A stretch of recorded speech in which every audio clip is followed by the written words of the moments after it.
Analyzing noisy data from physical tests and transient FEA.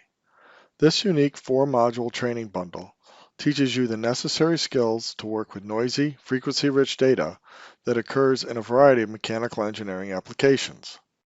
With our training, you will learn to turn this mess into success. Noisy, frequency-rich data comes from many sources, including impact, explosive, and failure events, high-rate material testing, and testing utilizing multiple sensors, as well as cyclic testing with optical strain gauges, and more. Whether this data comes from physical testing or numerical simulations, all of these kinds of data sets are stored digitally. Unfortunately, many mechanical engineers have had little to no education on how to work with such data. They are not sure how to avoid distortions and errors, nor how to interpret results that are meaningful and accurate without a lot of doubt. To successfully collect, process, and interpret this type of data, you must understand many of these important topics that begins with sampling and aliasing and ends with a framework of proper workflows to analyze data with confidence. If you are working in any of these areas listed here, this training is for you and your team members. Are you concerned that you or your colleagues may be unknowingly aliasing data? Is your organization having difficulty correlating simulations and physical test results?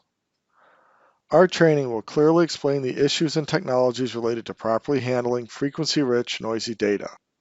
The courses teach you DSP fundamentals in terms that relate to mechanical engineering, where we describe proven workflows, how to apply them, and to what problems. Each training course walks you through numerous examples to drive home key concepts. Modern test and simulation systems store data digitally via sampling of a signal. This action opens up the possibility of aliasing if the time increment is insufficient for the frequency content being captured.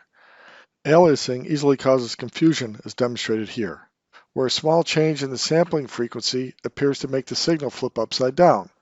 It actually caused a 180 degrees phase shift. Aliasing misrepresents high-frequency components falsely as low-frequency components, and it can occur when taking physical test data or storing output from transient numerical simulations, such as explicit dynamics or other analysis codes. It can also occur when you decide to represent existing data with fewer number of points. Our training will teach you multiple approaches to avoid the nightmare of aliasing. Here's a typical impact study that shows why aliasing can spell disaster. In this example, the engineer is ultimately intending to evaluate up to only 5 kHz frequency content of the acceleration data. Improperly following a rule of thumb a colleague told them, they output the transient FEA acceleration data with a 50 kHz sample rate, thinking that was sufficient to represent up to 5 kHz content. The physical test data of the same event looks totally different from the simulation. After applying a 5 kHz low-pass filter to both datasets, the results are a disaster. No correlation whatsoever. Our training will teach you how to output the data from the simulation properly, avoiding aliasing, so that when you apply an appropriate low-pass filter, you can achieve amazing correlations between tests and simulations. Aliasing, like shown here, is the #1 problem for the simulation community. Unfortunately, aliasing can also appear in physical tests too. Consider this data acquisition product for collecting transient strain gauge measurements supplied by a major vendor in the test and measurement market. The product digitally captures analog signals, providing you with a nice ASCII file of your transient strain data. Except this hardware the vendor is selling has no anti-alias protection. It just blindly samples signals, and there is no warning of this danger anywhere in its product literature nor its manuals. Focusing on numerous examples from mechanical engineering and nonlinear mechanics, this course teaches you how to properly collect data avoiding aliasing, how to then interpret its frequency content with Fourier analysis and other tools, and then how to filter it with confidence. Unfortunately, not all DSP methods work equally well on all data. Here is some noisy force displacement data from an explicit FEA model. Filtering this with a single-pass Butterworth low-pass filter looks smooth until we compare it to the benchmark and see we have a 22% error. Using a bidirectional filter with an academic implementation seems to help in one portion of the curve, but looks terrible at the end of the data. and using an FFT filtering approach creates undesirable end effects. Training will teach you why these various filter distortions occur and strategies to avoid them, so that you can achieve robust and accurate results with a firm understanding of the DSP process.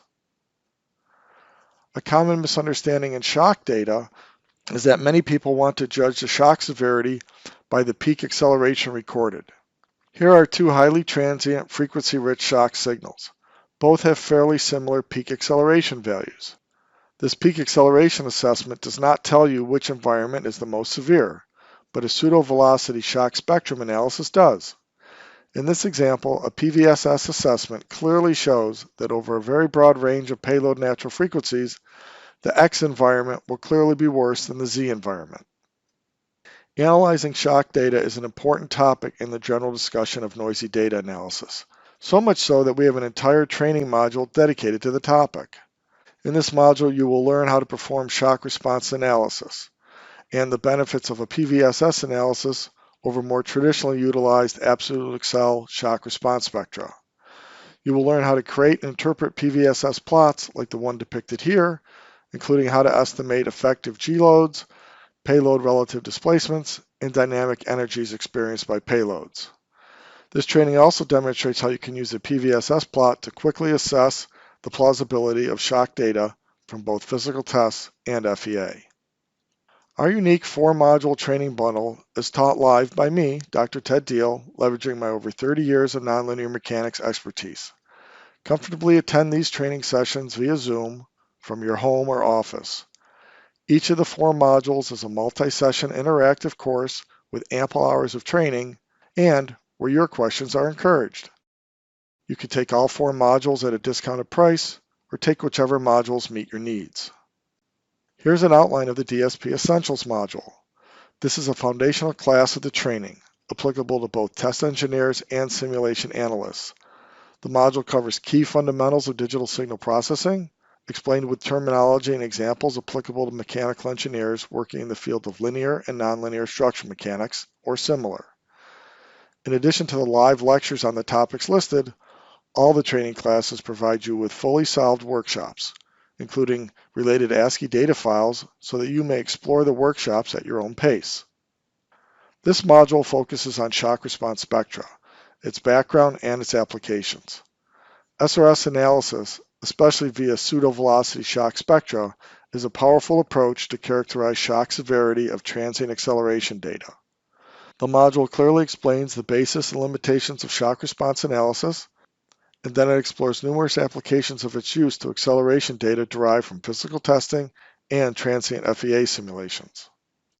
And this module focuses on numerous issues that uniquely occur in the numerical simulation world when working with transient models like codes from Abacus, LS-DYNA, and others.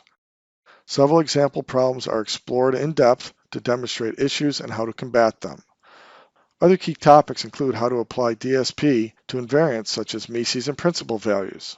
Hint, you do not directly filter them. We discuss modern methods to apply viable damping to models and a host of other important topics. While the class focuses on simulation workflows, those performing physical testing may find this class helpful to understand the other side when their measurements are compared with simulation results. Our final module in the bundle of courses focuses on issues related to physical measurements as well as correlating simulation and test data. The topics cover best practices for making transient measurements using accelerometers, strain gauges, and load cells. This training is recommended for those taking physical measurement data, as well as those who receive or work with physical measurements or test data. That means FEA users too. For more information, including detailed class outlines, and to register for upcoming classes, please visit our Bodie Tech website. We look forward to seeing you in a class soon.